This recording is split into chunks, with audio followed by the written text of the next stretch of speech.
Michael, I'm very excited to talk to you, first of all, and second of all, to have you on my podcast.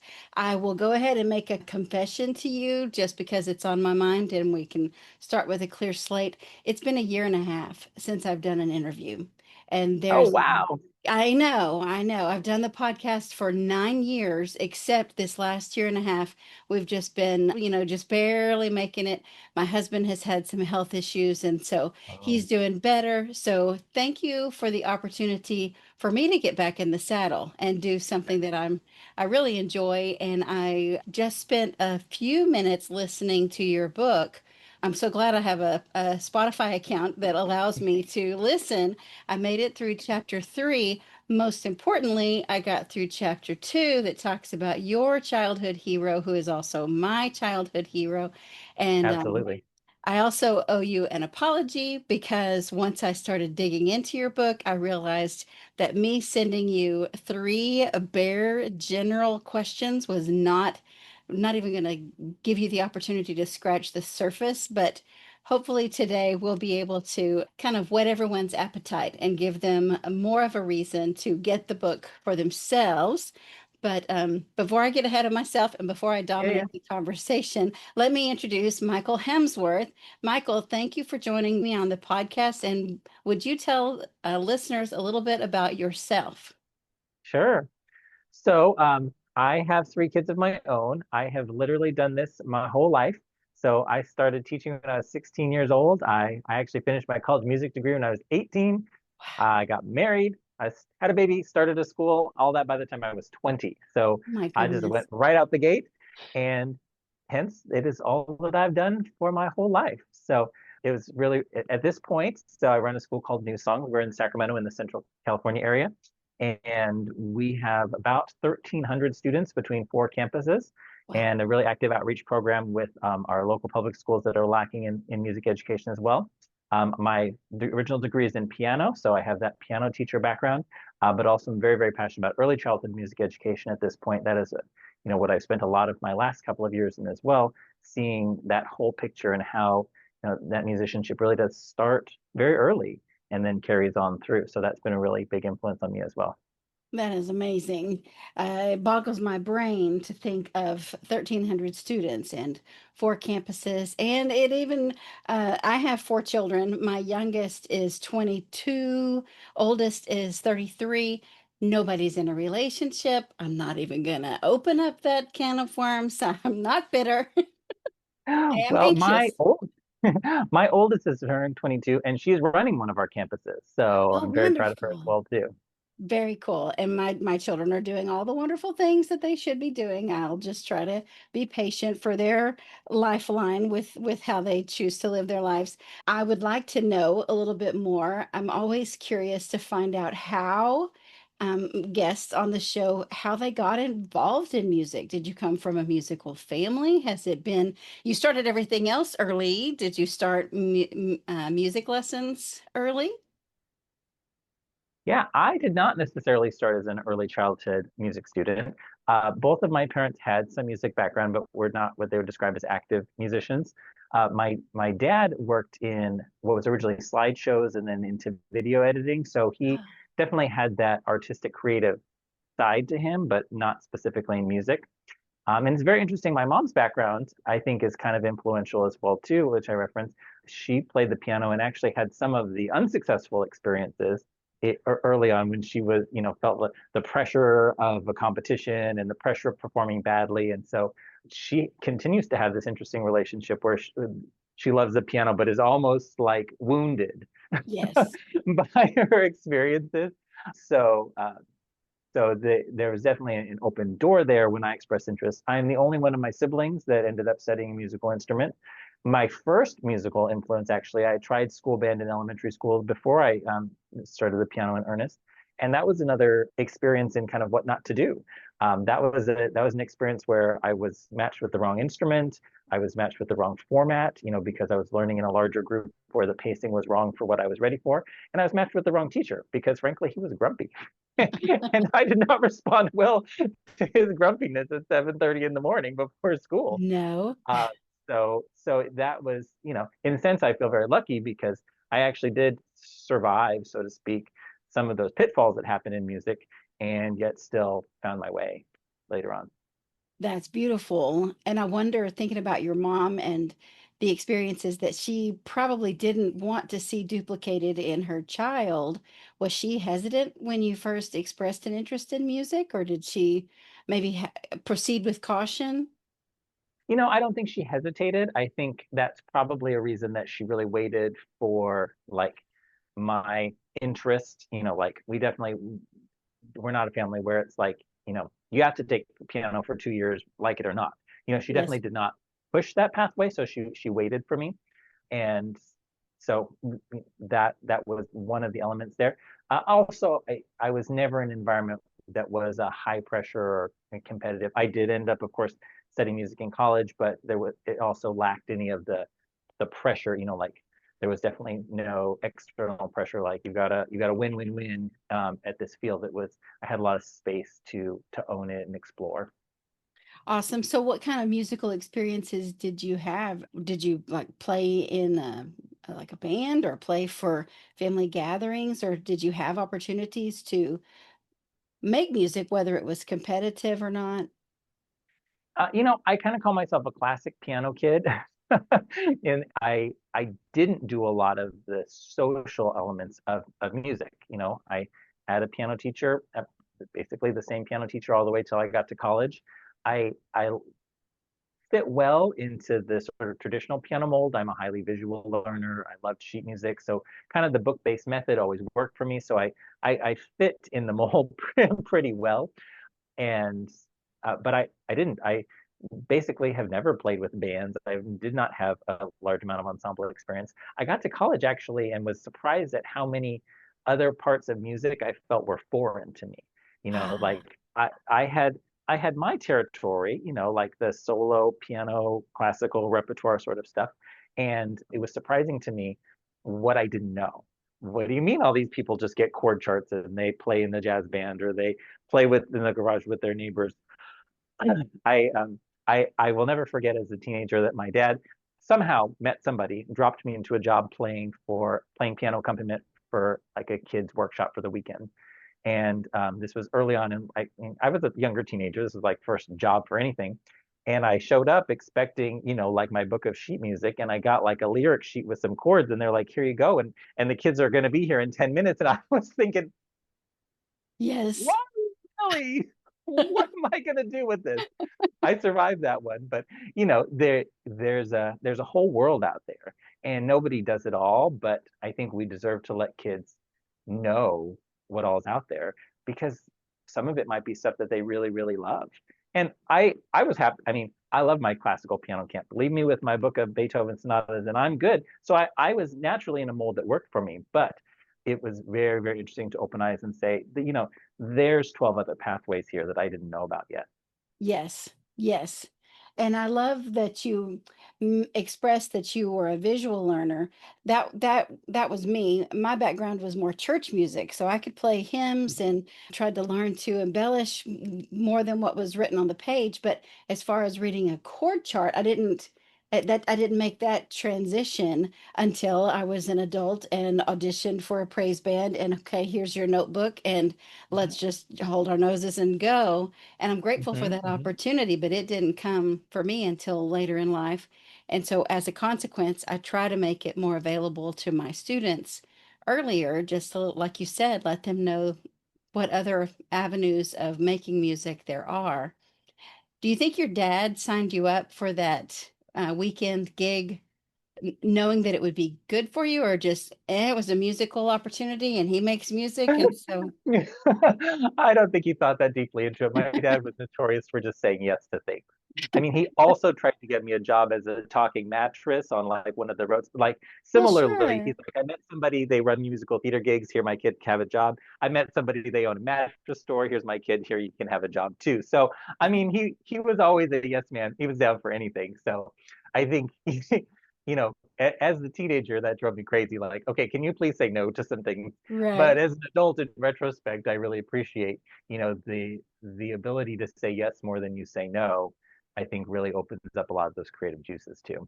That's a beautiful trait to have now as an adult, and seeing opportunities and being more of a positive influence rather than, I don't know, maybe let's check it out first. I think that's really cool. So that was a pretty influential thing, and your mom was influential in your studies. Can you think of any other ways that your parents, since this is a podcast for parents of piano students, are there any other stories you can share about your own childhood, or maybe even if you want to talk about how you chose to be a music instructor? That's a big jump from making music for your own enjoyment versus teaching other people how to do it. What stories do you have to Yeah. share? Well, I think actually what's interesting too is then becoming a parent. And so I think a lot of people always assume as a music teacher that then I stuck my kids in piano lessons as early as they could go. And that's actually not true. None of my kids, like went through the traditional Ha ha ha. model of, we put them in piano lessons when they're 6 and, get them on the practice schedule and do the thing. We didn't do it with any of them. And, there's an element of that, of course, because it's being my job that they there was a level of separation that was, that was needed there too. But we also just gave them a lot of space and resources to do that as well too. And I do believe that musical childhood is much, much more than just what happens inside your lesson room. In fact, it has to be because we get 30 minutes a week with them, and so that is such a fractional part of their whole experience that a parent's contribution to their musical world is by far more significant than what we can just barely set them up. Yes. But the parent journey is so much more about it. So you know with my own kids, obviously, a lot of exposure to various types of music. My wife is a fantastic singer, so there was a lot of singing in the house, and I think that like singing with children is such a is such a huge thing. So whether or not you're in music class or not, that was very much a part of that upbringing as well. And then giving them some ability to choose, and also just setting reasonable parameters. I chose that I wanted to be a college music major, and so I set some of those expectations on my own. And like I have a son that plays drums and has no like professional music ambitions. We know that playing drums is something he enjoys, gives him a really positive relationship with his teacher, and has a lot of cognitive benefits, even as a teenager in terms of coordination and the brain science is there that you're getting a lot from it. But he doesn't really practice. And it's not a secret. We all know, and his teacher knows, we don't, pretend like, oh, well, he should be doing 30 minutes a week. And, oh, it's like flossing in the dentist kind of, like I tell my dentist that I floss more than I really do. And our students tell us that, that they practice more than they really do. And, we're not playing palms about that. Like it's a part of his experience and it's a valuable part to us, but it's not an all or nothing thing. You're like, oh, well, if you're not the best, then you don't do it at all. This Mm. is really a part of philosophy that this is for everybody at some level. Like you will benefit from that musical training and experience for the rest of your life, regardless of whether you grow up and you actually like play drums in any other context. It still is going to benefit you. And so we don't put this all or nothing, like if you don't practice enough, we're going to take you out of lessons or any of those things. They're on the journey at whatever pace, and that's okay. I can imagine that I just heard a collective sigh of relief from any parent that's listening who has a child in the real world who Mhm. has lots of interests, who may spend a little bit of time at the piano between lessons, but there's still value in the lessons. There's still value in the journey, in the experience, Mhm. even if they're not practicing 4 hours a day. I'm glad to hear you say that. Thank you. Yeah. And I'll give a lot of credit to my daughter's guitar teacher who's on the staff of my school. And he really understands like her whole mindset as well. She is not on kind of the traditional book trajectory. She has OCD and she's channeling it into the guitar hard this year, Oh which boy. is fantastic. And but he also is on that journey with her as well too. And so when she's like fixated on Green Day, like he's on that journey with her and not there's no like, well, you could do the fun stuff if you got, if you did all the other stuff over there as well too. Mm, He inserts skills in a smart way, but it's not an either or. It's not like, well, you can't have this until you get this kind of scenario. And I think that that's really to his credit, because that's been a very successful part of her journey. And if she was given stuff that she was going to likely fail at, the whole house would collapse. And so by yes. giving her, opportunity to succeed and to really build on her successes has been really, really fantastic. Do you feel like there has been a big shift in thinking with teachers in recent years along those lines to be a little bit more open to what connects with a student instead of trying to force them down a certain path? Or do you feel like some teachers still aren't quite getting that aspect of lessons? Yeah, it's hard to speak to the world, the world the world is a big True. place, but I do feel like that 50 years ago, a lot of things had more of a factory basis, or the analogy in the book, which is not my analogy, is that gardener and carpenter. And the carpenter really says, okay, you start with A and you follow step B, C, and D, and you get E. Like there's a very linear progression, and this is where we're going to end up. And I think that that was true in a lot of ways in our, in our lives, in life, in the Yes. past. And I think that even societally, we're getting more and more open to understanding that the factory mindset is not going to create the same results with every person. So that ability to garden and say, okay, we're going to plant some seeds, and we can't predict exactly what this is going to look like at the end, but we're going to be accepting of that instead of judgmental. I do think that is we're a little bit more prevalent there. That the finish line for, we might have 20 kids taking piano lessons, and the finish line is going to end up not the same Yes. for those 20 kids. And that doesn't mean that some succeeded and some failed. It just means that there's 20 different finish lines. Yeah. That's beautiful. And Mhm. actually, you mentioned your book, and that's really why we're having this conversation. I always love backstories and origin stories, and I could talk about that all day long. But I do want to spend adequate time telling people about your book. The name of your book is Mr. Michael's. Oh, you've got a visual. Fantastic. I do. For anybody listening, though, I will tell you it is called Mr. Michael's Music Maker Manual with the tagline of A Guide for Growing Creative Children. And I'll confess to you, whenever I first heard, I mean, it was just a few days ago that you had shared on Facebook that you had published your book, and I did not read the tagline. So I sort of put on my own little supposition of, oh, well, it's a nice little book to tell parents how to get their kids to practice and how to do this and this and this. And that's what I framed my questions based on. I'm so glad that I had the chance to listen to a few chapters from your book because I was all kinds of wrong. Your book is more about nurturing the creative energy that children have. And so before I get too far down that rabbit trail, let's back up and just kind of share with us the genesis of your book. Why did you choose to write a book? You sound like a pretty busy fellow. I mean, I will be honest, the book writing process was actually very good for me as well Ah, too, because we're inspiring creative people, and yes, so we have to sometimes be on the creative journey too. And you have and even the pressure of the creative journey, that, starting something where you don't know if you can do it until you've done it. So I yeah, feel like it's good for all of us to put ourselves in the hot seat sometimes for something like this. So writing a book was, in a sense, putting myself back in the learner mode, just like my students are when they face the piano and they're doing something that they don't know how to do.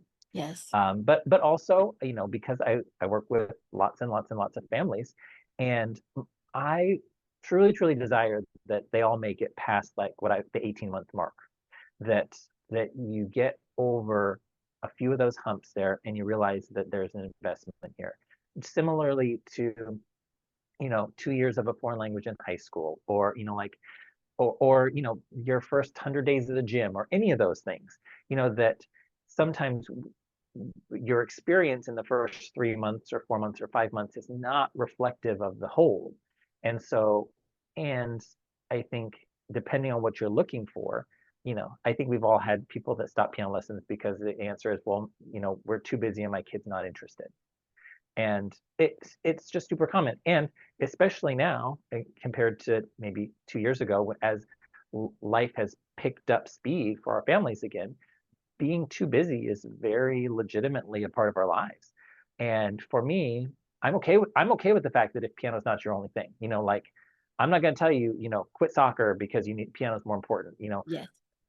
It's your life. You absolutely choose. But there's a piece there, like my son, that even if music is not the biggest part of your life, it is a channel for so many other things that you're going to miss out on.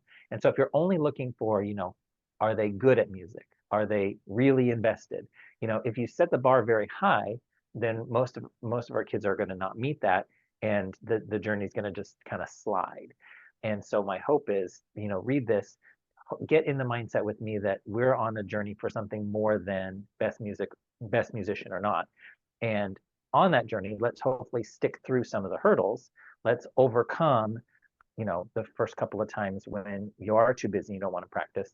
And on the other side of it, realize that you're also taking away stuff that's going to affect your cognitive state for the rest of your life, Yes. whether you realized it or not. And Yes. so let's have that discussion that this is so much more than what's happening on the surface. My husband just came home from work, so hello, I'll be done in just a little bit. Hi, No, honey. you're okay. I should, yeah, he says, "Hi, honey." No, no, not at all. Awesome. I apologize about that. I'm glad that I had a chance to listen to your book and recognize that it's so much more than what I originally thought. And I'm very grateful that you're spending some time so that listeners can recognize that there is so much value to this book. And you're framing it in the world of music lessons because that's the world that we live in. But I think it's extremely valuable for parents just in general. Whatever your child seems to be interested in, then you can nurture that. And I love your gardening analogy. And even you talked about I mentioned chapter 2 earlier about Mr. Rogers. Mr. Rogers was my hero too. I love Mr. Rogers so much so that we have a little Morky dog whose name is Mr. Fred Rogers out of I love it. ultimate admiration. But Yes, do you want to tell us a little bit more about the gardening analogy? And that's only as far as I got. So I'm looking forward to sure. listening to more. But what else would you share? Yeah.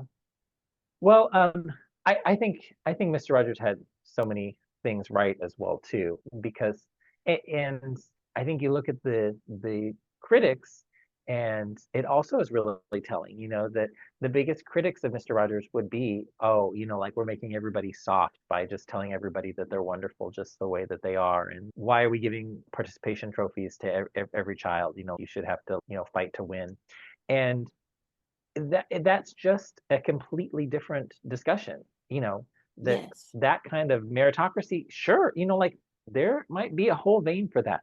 But what we all need, I believe, is that sense of personal autonomy.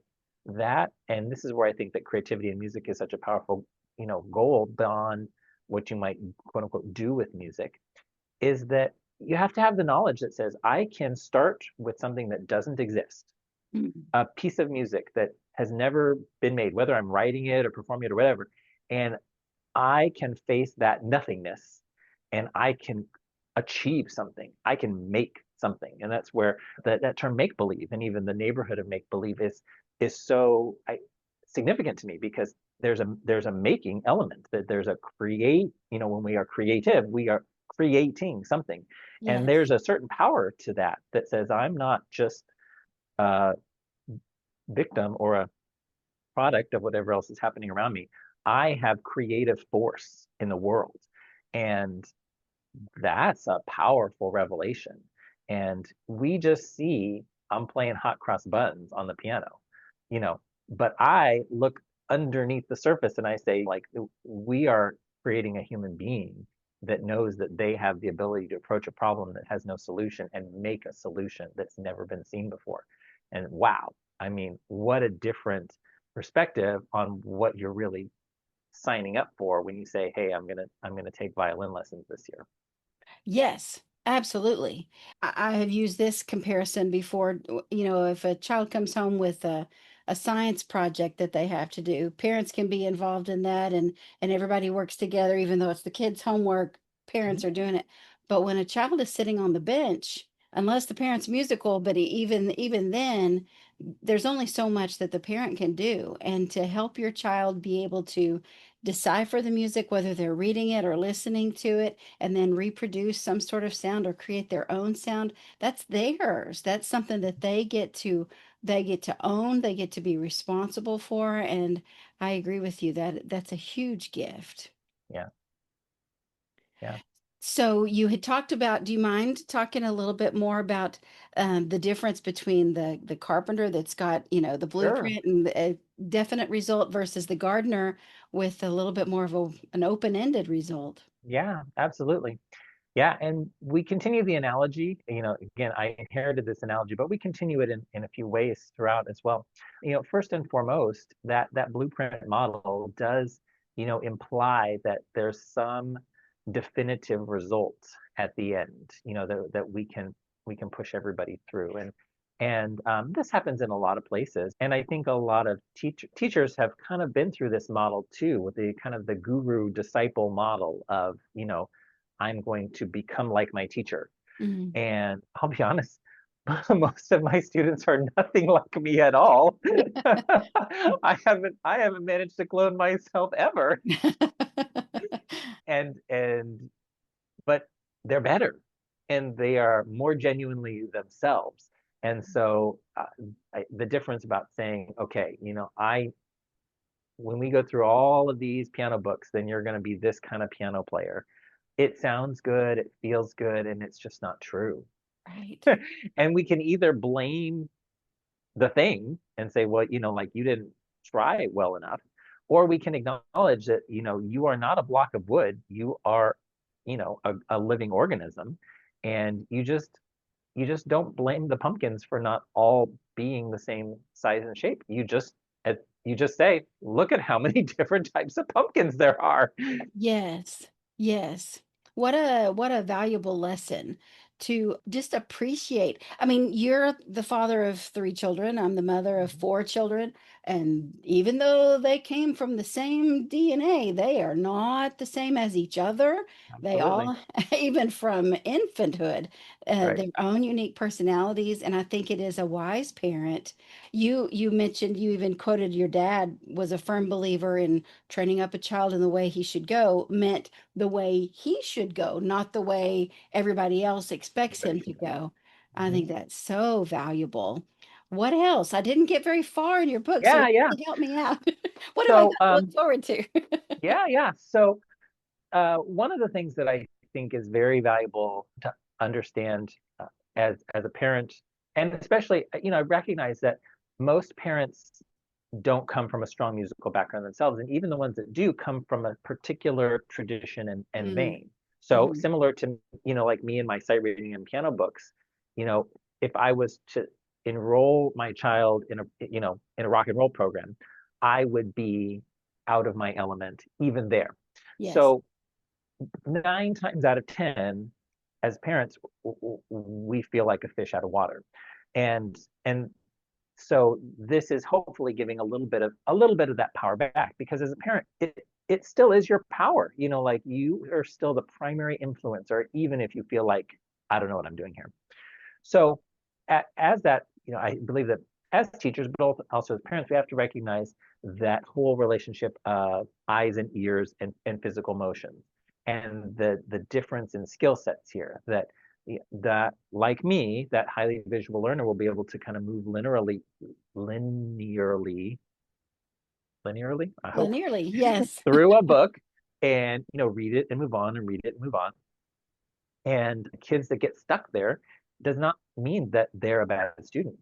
I think that there's two things. I think sometimes the easy answer is you get stuck because what you're getting is unappealing, Mhm. and this is the garden analogy here too, is that, you know, getting into the garden then opens you up to the next thing and the next thing and the next thing.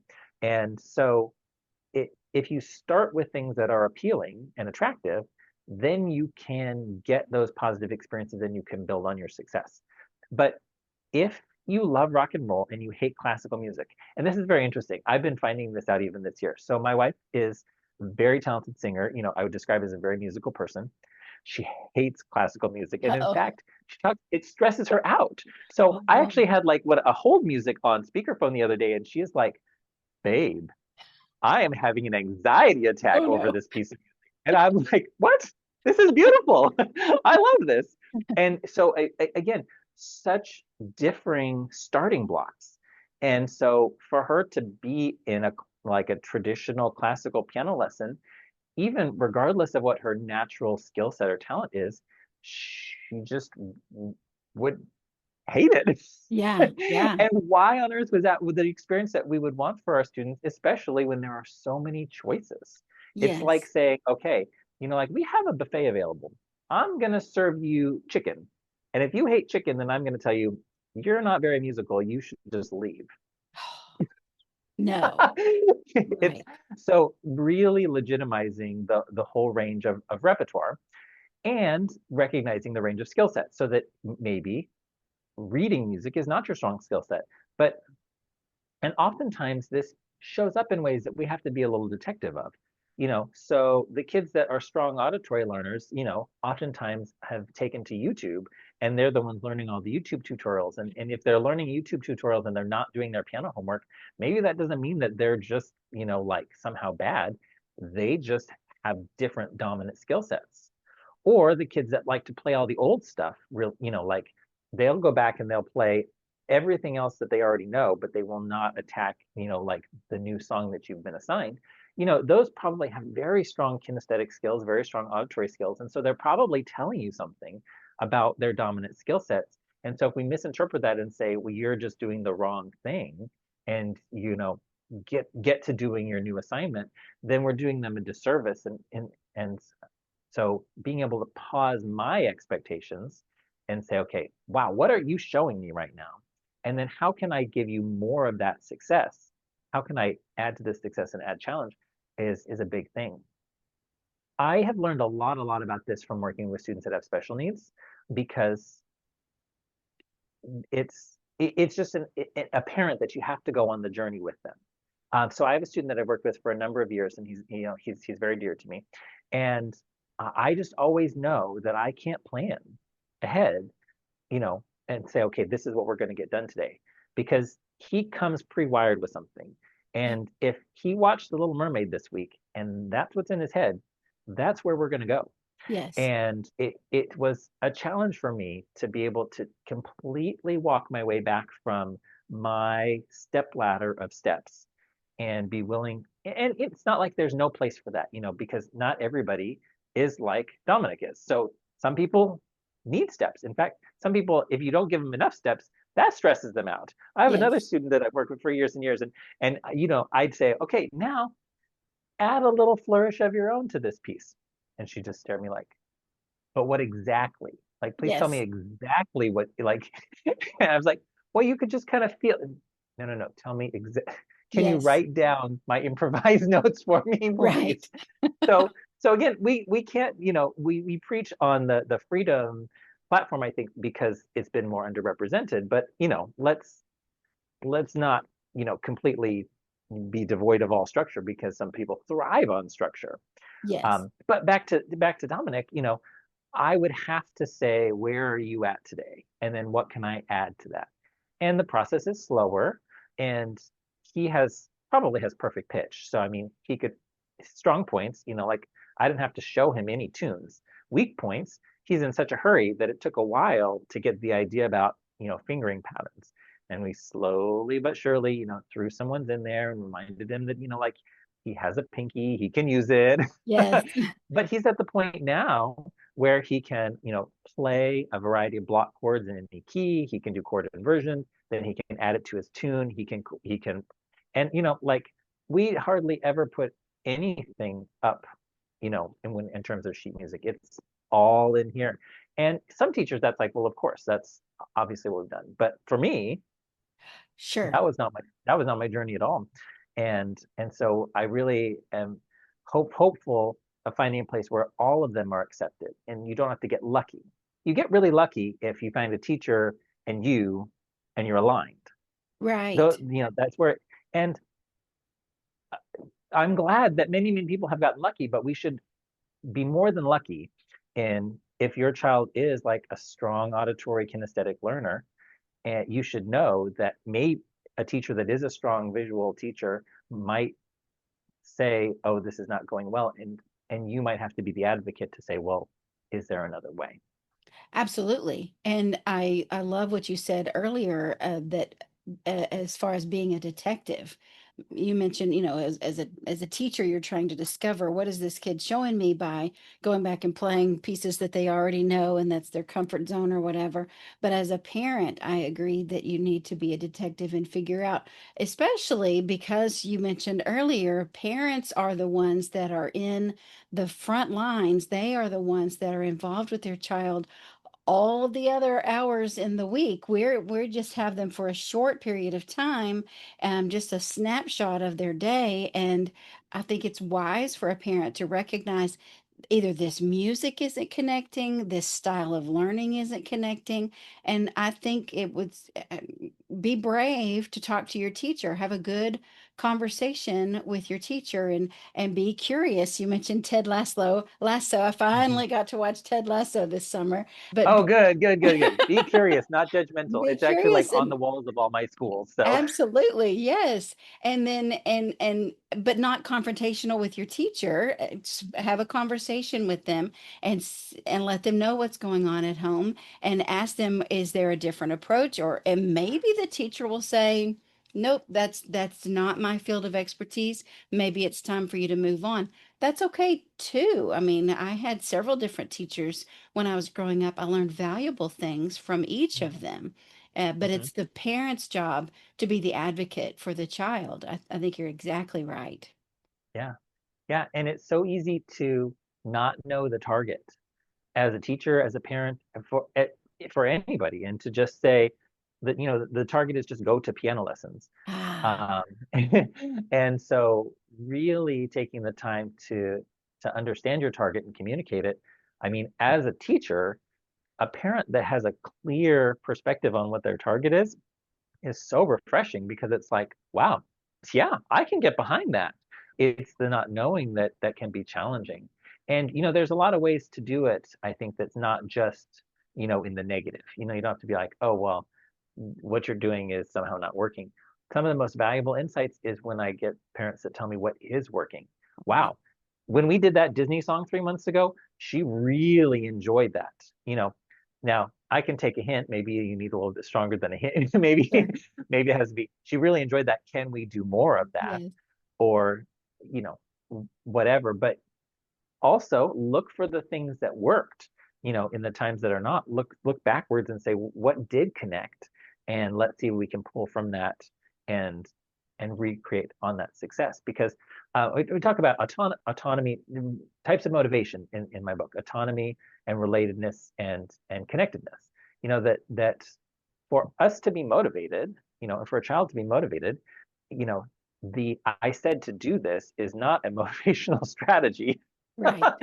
um, Fear, maybe, like this is not actually For a little legitimately a while. motivation. So autonomy, and I think that giving students something that they feel successful at is one of the hugest gifts. That, if I'm pushing a child out the door of lessons and say, here's a whole bunch of new stuff, good luck. Rare is the child that is so inspired by that challenge, and much more. All of us feel, oh, you know, I'll give you an example. I wrote a book. Now I want to write books all the time. I got one done, and now I'm like, let's get to the next one. So I wasn't that motivated about writing a book the first time I started the first page. It's after I got to that finish line and said, I can do this, then I wanted to do more of it. Yes. So how are we getting our students to the point of not just telling them this is what you can't do yet, but telling them, look at what you can do, and and let's build on that. Awesome. I love that. And I'm so glad that you stepped into the unknown to write that first page. And now Yeah. you've written a book. You and I, our circles have sort of almost intersected online and different things in the past. And so I'm very grateful that we finally got a chance to connect. I've Yes. very much enjoyed talking to you. I'm looking forward to finishing the book. I love that you did an audio version of the book and you read the audio version of your book. I love it when authors read their Yeah. own book. I feel like we're just having a private conversation like you and I just did. Please tell listeners where they can get your book. Yeah.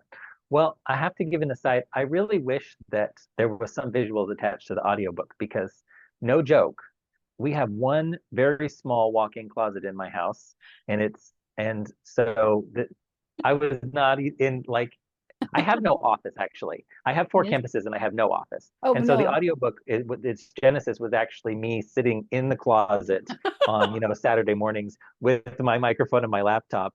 So I just wish people could see me, I like wish huddled we in my could. closet recording the audiobook. So the audiobook is available on a variety of places. Spotify is where I think is most accessible for a lot of folks. Our website, newsongsmusic.com/manual, has a page that will link to all of the other places that it's available. Perfect. It is available on Amazon. It is also available through independent booksellers, although for most people that'll be a little bit harder to find, but it is as well too. If you happen to be in Central California, of course, you can swing by any of our schools, and I'd be more than happy to hand you a copy as well. I'm very happy to be a part of that journey. And then we have some social media platforms as well too. On Instagram, I'm at Mr. Michael Music Maker. So you can also follow some of our journey there as well too. Awesome. And I'll have all of those linked up in the show notes for this episode. I'm glad that you mentioned Instagram. I was stalking you a little bit, kind of doing my homework for today's episode. And I see that last month you had done a little short video about reading Gary Vee's book and that you were starting with curiosity and you invited people to send you some things for you to be curious about and spend Mhm. 20 hours studying. And I'm curious to know what sorts of things have you studied over the summer? All right, how's it going? So some people, by the way, gave me things that were very large. Some Oh people were like, boy. here, here's something, and I thought that is going to take like 200 hours. Okay, that was just beyond the scope of the assignment here. So let's see. I went through a book on cryptocurrency. I One of the challenges there was to make gluten-free sourdough bread. I have not tackled that yet. I'm a little scared. I've got some astronomy things teed up in mind. Let's see, there's another one. Oh, there's a podcast there called Blurry Creatures. That was a, that was a trip. Oh boy. I learned a lot about aliens and like aliens in the Bible and like wow, that was a journey. That was a journey. So I am very thoroughly convinced that curiosity is just such a gift, and so why not? Why not? Yes. Well, and I love too, it kind of circles back to what we've been talking about, the willingness to learn something new, you putting yourself in the same position that your students are every time they come for a lesson. I think it's very wise for parents and teachers to be vulnerable and learn something new.